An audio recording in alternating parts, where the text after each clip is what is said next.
J'essaie de mettre en place des activités physiques, donc qui vont bénéficier sur un plan physique aux résidents, mais le santé veut aussi signifier que c'est bénéfique aussi pour leur santé psychologique et sociale. Voilà, et ça c'est très important de penser à cette santé globale. C'est né d'une résidente qui était alpiniste, qui faisait ça toute sa jeunesse, qui a fait ça pendant des années, et quand je lui ai posé la question de savoir qu'est-ce qu'elle avait envie de faire, elle avait beaucoup d'apathie, elle n'arrivait pas à trouver quelque chose qui l'intéressait, et elle m'a dit « je veux faire de l'escalade ». Et donc on a trouvé une structure qui est adaptée, qui nous a permis de pouvoir proposer cette activité. Et donc on s'est lancé dedans, et aujourd'hui ça fonctionne.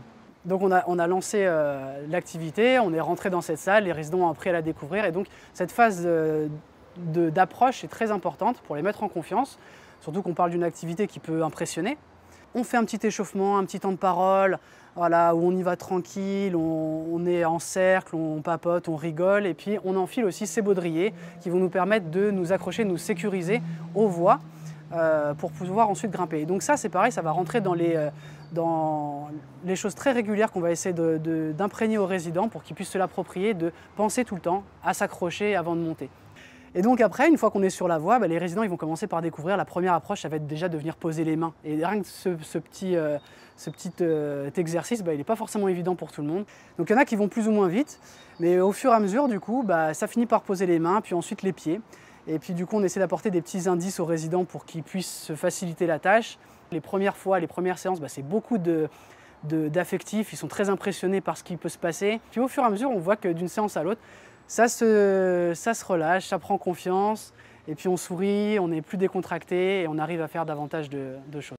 La collaboration entre les deux villas a permis la création d'un groupe de résidents volontaires pour l'activité escalade, présentant des profils psychomoteurs très variés. Naturellement, des binômes se sont créés entre résidents ayant les mêmes compétences motrices, ce qui leur a permis de retrouver une assurance et une valorisation en voyant leurs compétences préservées et leur progrès. Ce qui m'a le plus étonnée, c'était de voir à quel point le diagnostic de la maladie d'Alzheimer pouvait être un frein dans la poursuite des activités qui leur tenaient à cœur. De retrouver une activité inattendue leur a permis de retrouver cet élan vital et cette envie de continuer à vivre. Le rythme des séances hebdomadaires a été rapidement intégré et imprégné par les résidents.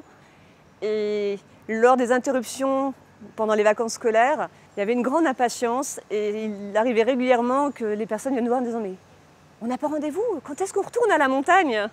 Donc les objectifs de l'escalade, c'est tout d'abord de favoriser le développement des capacités physiques de nos résidents, de leur permettre d'avoir un bon niveau moteur, d'être épanouis dans leur corps, de travailler également sur leur connaissance de leur schéma corporel, sur le développement de leur schéma corporel. Un autre objectif qui nous a semblé aussi important, c'est la collaboration avec les autres, de s'observer, de se guider mutuellement entre résidents aussi et de se féliciter. Ça c'est très important aussi, la valorisation. Se valoriser, valoriser l'autre et aussi être valorisé soi-même. C'est vraiment aussi d'appréhender mieux ses peurs. Dans cette expérience de l'escalade, on se rend compte que ça va pousser la personne à affronter ses peurs et à passer au-delà de ses propres peurs. Donc les bienfaits de l'escalade, c'est essentiellement le bien-être des résidents, le fait de les voir rire, sourire, avoir confiance en eux. Un autre bienfait, c'est la relation entre la personne soignée et l'accompagnant. Qu'ils soient thérapeutes, soignants, tous ceux qui accompagnent à l'escalade vont tisser des liens vraiment particuliers justement parce qu'il y a cette appréhension de nos peurs, ce dépassement de soi. On va créer un lien très particulier de confiance qui est important et sur lequel on va pouvoir se baser aussi dans le quotidien. Et le bienfait qui pour moi est le plus important, c'est qu'on oublie la pathologie. La pathologie est mise KO et on arrête de voir une personne atteinte de maladie neuroévolutive, on voit juste une personne face à un mur d'escalade, prêt à grimper. C'est tout ce qu'on cherche, et puis leur plaisir, leur verbalisation positive à la fin. Il y a quand même un truc qui nous empêche de le faire. C'est la peur.